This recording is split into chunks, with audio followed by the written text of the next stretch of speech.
In this video, we're going to do a deep dive into the problem space. We'll answer these two important questions. First, what do you need to know about your problem? And second, what is the context of your problem? By context, we mean the plethora of information relevant to your problem.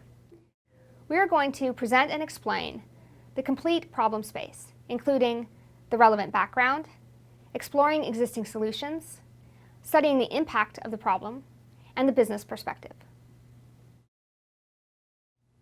When describing the basic background of your problem, you should include relevant terminology and definitions, domain basics, the history of your problem, a breakdown of your problem, the physical principles governing the problem, and the user persona.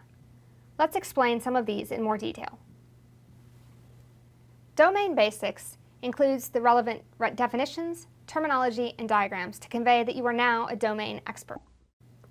The physical principles governing the problem include such things as known relationships, engineering fundamentals, equations, laws of physics, and graphs. For the water bottle problem, this might be the density of water, sealing technologies, materials and compatibility, or heat transfer fundamentals.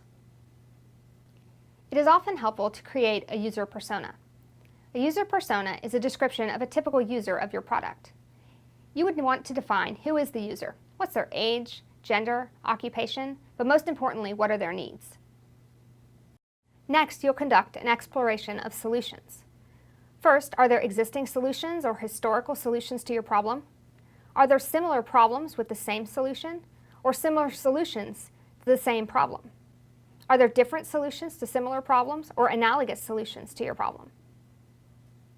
In your exploration of existing solutions, you might identify a lack of a solution to your problem or limitations with existing solutions. Why isn't there a solution already? Are there any voids or gaps with existing products that don't quite meet your problem's needs? Are there problems with existing solutions? Why is a custom solution necessary versus using something off the shelf?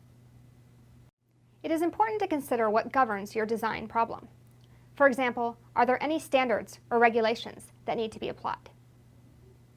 Finally, you should consider the business perspective for your design problem. What business model are you going to use? What's the cost of your final product? What are the manufacturing considerations?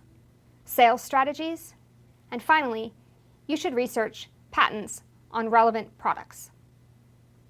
In summary, the design context review helps to define the problem, including the domain knowledge, alternatives, impact, and regulations.